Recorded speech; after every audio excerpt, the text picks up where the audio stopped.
ازيكم حبايبي؟ عاملين ايه؟ يا رب تكونوا بخير وعلى خير دايما، واتمنى الحاجه اللي انا بعملها تعجبكم باذن الله. ومتشكره على تفاعلكم معايا في الكومنتات واللايكات. انا زعلانه منكم عشان مش بترفعوا لي لايكات، واللايكات دي بس عشان ترفع الفيديو والله. المهم راجع لكم النهارده بحاجه حلوه جدا. حاجه يعني الجيل بتاعي انا ممكن يكون عارفها، اما جيل اولادي والجيل الفرفور اللي طالع ده ما يعرفهاش. النهارده رحنا السوق وجبنا حاجات، والاسعار طبعا يعني ربنا يرحمنا ويرفع عنا الوباء والغلاء اللي احنا فيه ده، ويا رب يجملها معانا بالستر باذن الله. وهوريكم طبعا احنا رحنا السوق جبنا ايه ونشوف الاسعار ازاي. جبنا حاجات بسيطه كده لان الوقت اللي احنا فيه دوت محتاج ان احنا ايه نجيب يعني على قد ما احنا عايزين بس مش اكتر يعني. وربنا يعدي الايام دي على خير ان شاء الله. ووريتكم. هنشوف برضه هنغسل المواعين مع بعض ازاي بالليمون. هوريكم ان شاء الله تشوفوه. بيعمل ايه في المواعين. انا وريته لكم قبل كده بس هوريكم كمان، لان بجد بيخلي المواعين تحفه تحفه تحفه. ونعمل كده اكله بسيطه مع بعض. الاكله دي اكله ريفيه بحت يعني. طبعا هي يعني سبحان الله بتطلع كده لوحدها. بتطلع لوحدها من غير بذور ومن غير مراعية ومن غير أي حاجة. بتطلع في الأوقات الشتاء الجميلة دي، بتنبت لوحدها سبحان الله. طبعا والحاجة اللي هي بتطلع يعني البني آدم ملوش يد فيها، دي بتكون فيها شفاء وحاجات ربانية ربنا هو اللي يعلم بيها. فاحنا معانا ايه النهارده يا عزه؟ معانا النهارده هقول لكم معانا ايه، حاجه اسمها خبيزه. انا اول مره اعملها على القناه بصراحه. ايه هي الخبيزه؟ الورقه بتاعتها دي، هي دي الخبيزه. بصوا ورقتها عامله ازاي.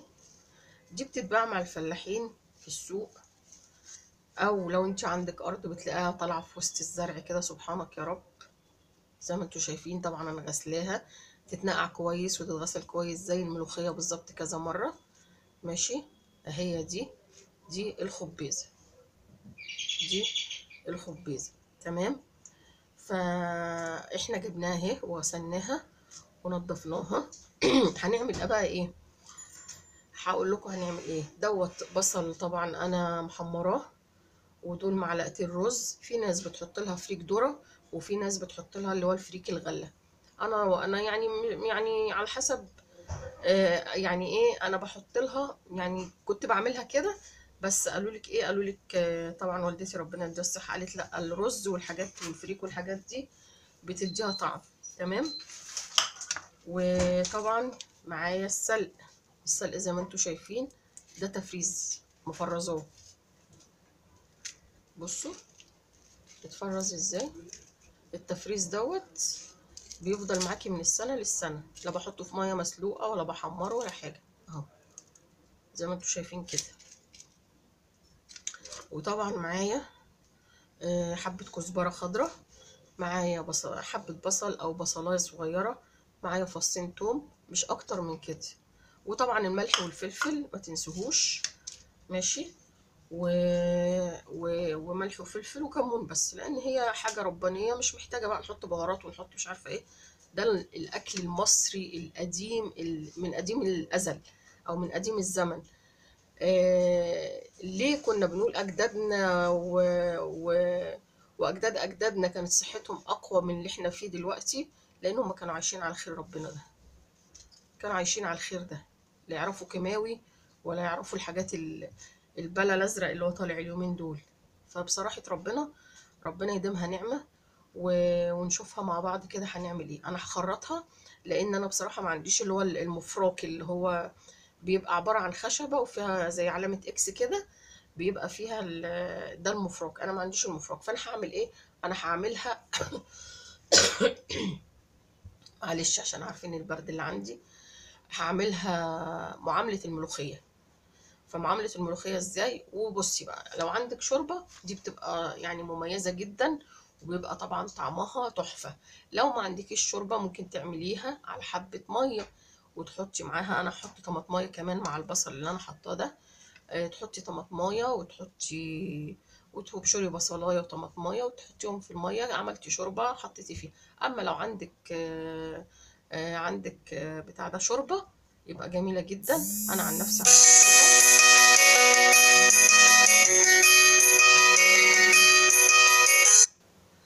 نفسي عندي شوربه، فان شاء الله هنعملوها مع بعض، هخرطها وارجع لكم تاني.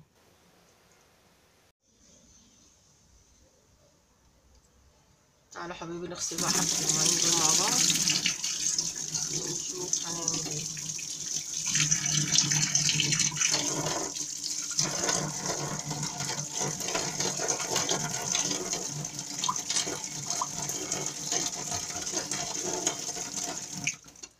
بصوا حبايبي، دوت ليمون زي ما انا قلت لكم. كان عندي ليمون بايظ وقشر ليمون، كنت مستعمله الحاجات. الازازه دي كلها كده كانت مليانه. ماشي، عملنا ايه بقى؟ اقول لكم عملنا ايه. جبنا الليمون تمام وغليته على النار لحد الجلد بتاعه ما داب شويه. انا عملت الخلطه دي معاكم قبل كده، وبعد كده ضربته في الخلاط زي ما انتم شايفين عشان يبقى ناعم وايه واخد منه للمواعين على طول. بصوا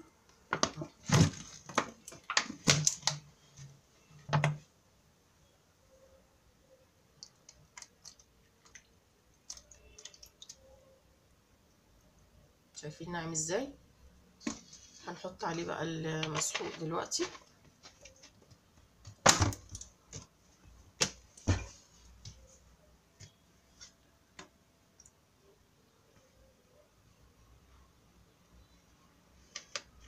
ما تحطش عليه حبة مية،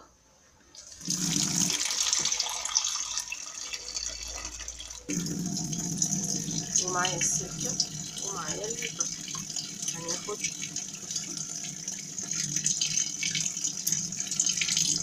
حبة مسحوق كمان. بجد بيخلي المواعين زي ما انا قلت لكم قبل كده، بيخلي المواعين جميلة جدا، مبيفوش اي زفارة في الكوبايات بتاعت الشاي او النسكافيه او القهوة. مبيفوش بجد الزفارة منها جامد.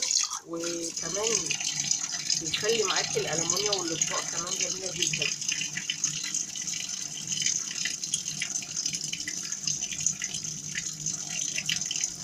بص رغوته ما بيأثرش على الصابون، يعني مش بيأثر على رغوة الصابون معاكي.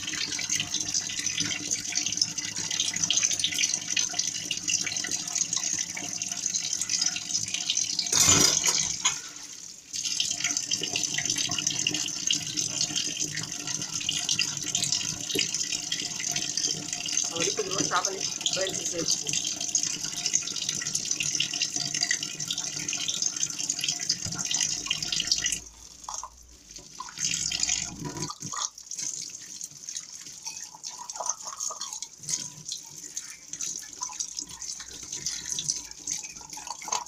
انا عملته مره قبل كده وخلص، وكل ما بيخلص بعمل منه تاني، لان بجد جربته حلو جدا جدا.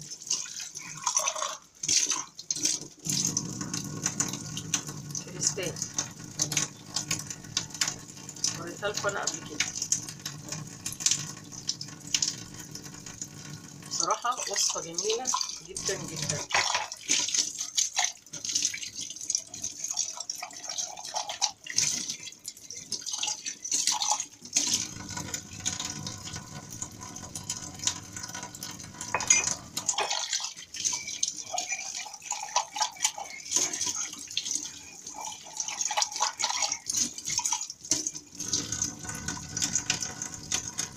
روعه، بيخلي معاكي الحاجه بجد يعني نظافه وريحه. وكده كده معروف ان الليمون يعني لا يعلى عليه.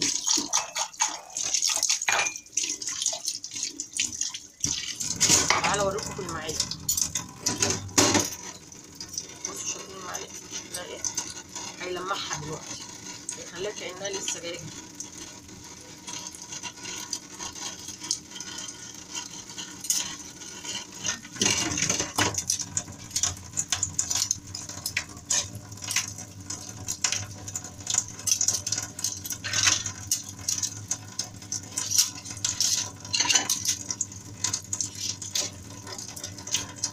حاجه تجيبيها كوبايه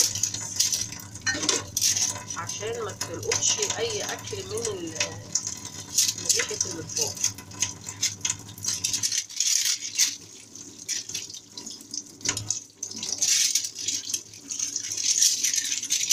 شايفين معلقه بودره ازاي؟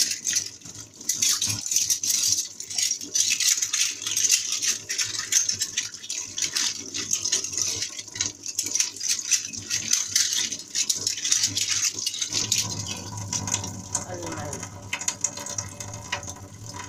ايه رايكم؟ شايفين معايا ازاي؟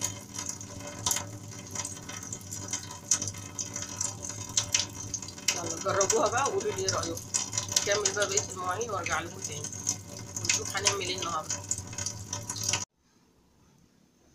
يا حبايبي رحنا السوق اهوت بقى اقول لكم على الاسعار النهارده. كانت يعني هي كل يوم صعبه مش النهارده بس.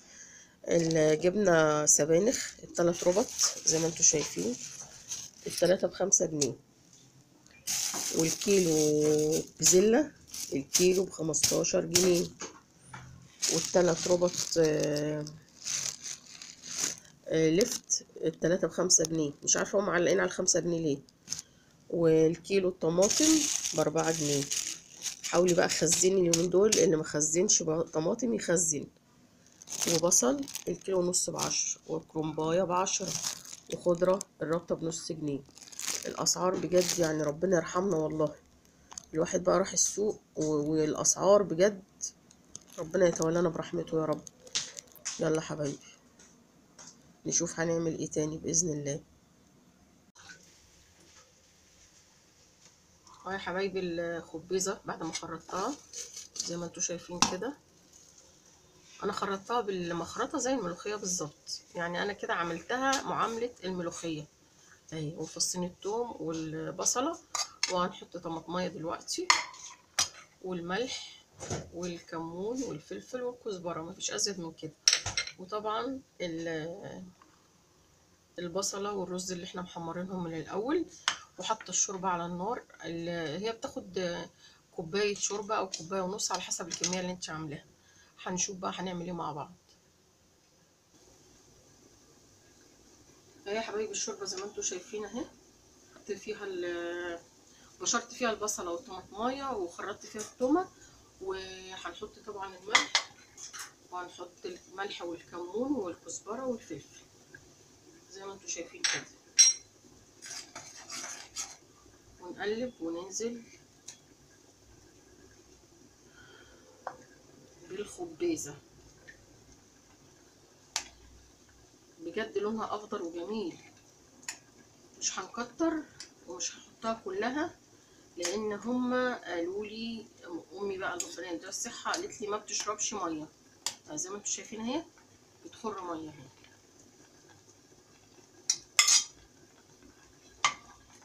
لو احتاجت حبه ميه او حبه شوربه مفيش مشكله. انا هرمي عليها الرز، وارمي عليها البصل تستوي كلها في قلب بعضها. وهنزود حبه ميه.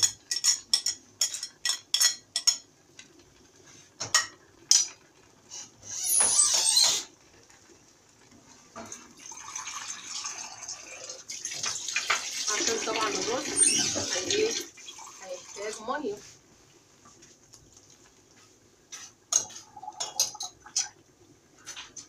ادي طريقة الخبيزة سهلة جدا جدا مفيهاش اي مشكلة. ننزل بقى الحبة دول كمان.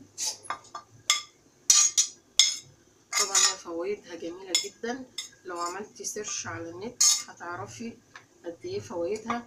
حاجة سبحان الله البني ادم مش يعني لا حاضرة ولا حاطة حاجة علشان تطلع الزرعة دي. طالعة من عند ربنا سبحان الله تعالى، قادر على كل شيء. على حسب بقى التخن اللي انت عايزاه. هي طبعا كده قدامي تخينه شويه، هنزود لها برضه حبه ميه. عندك شوربه زودي. تمام. فاحنا بقى ايه اللي هيعرفنا ان هي استوت؟ حب الرز ده هو ده حبة الرز دوت، هو دوت اللي هيوريكي ان الخبيزة استوت ولا لا. تمام. هدي بقى عليها النار، هدي عليها النار لحد ما تاخد بقى وتدي مع نفسها كده، وهتستوي تبقى 10/10 تستوي، وارجع لكم تاني.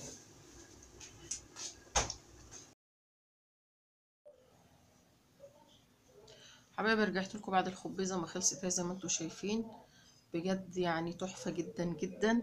اتمنى ان انتوا تجربوها بطريقتي. طبعا انتوا عارفين الموبايل لازم يعمل الدنيئه يعني، دايما هو يخلص شحن وانا بصور. فزي ما انتوا شايفين كده، يا رب لونها يكون يعني شايفينه انتوا اهو، جميله جدا جدا بجد. اتمنى تجربوها، واتمنى ان انتوا تعملوها بطريقتي، طريقه جميله جدا، طريقه امهاتنا زمان. ربنا يا رب يديهم الصحه. واتمنى ان انتوا تجربوها بطريقتي بقى وتشوفوا بقى، هي طريقه كده فلاحي على اصولها، هتعجبكم جدا جدا جدا. ممكن وانتي بتعمليها تخليها ارفع من كده لو عندك، لو عايزه تضربيها بالهاند بلندر بالخلاط.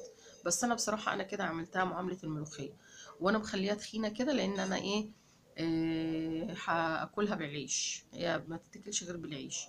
فانا اتمنى تجربوها بطريقتي، واتمنى ان انتوا تقولوا لي رايكم ايه، واتمنى ان انتوا تقولوا لي هي عجبتكم ولا لا. طبعا الخبيزه دي لا يعلى عليها، زي ما انا قلت لكم ان دي زرعه الانسان ما دخلش في زراعتها ولا حاجه، سبحان الله ربنا كده مطلعها كده قدره قادر زي ما بيقولوا، وفيها شفاء باذن الله. فاتمنى ان انتوا تجربوها وتقولوا لي رايكم فيها في الكومنتات، وارفعوا لي الفيديو باللايكات. واتمنى انه يعجبكم وتشوفوا عمايل عزة في الخبيزة. انا اول مرة بصراحة اعملها على القناة، بس طبعا انا عارفاها وبناكلها من زمان قوي، فعشان كده اتشجعت وقلت لازم اعملها معاكم يعني. واتمنى ان هي تعجبكم نور رضاكم حبايبي، واشوفكم على خير حبايب مطبخ عزة واكلاتها المصرية. مع السلامة حبايبي.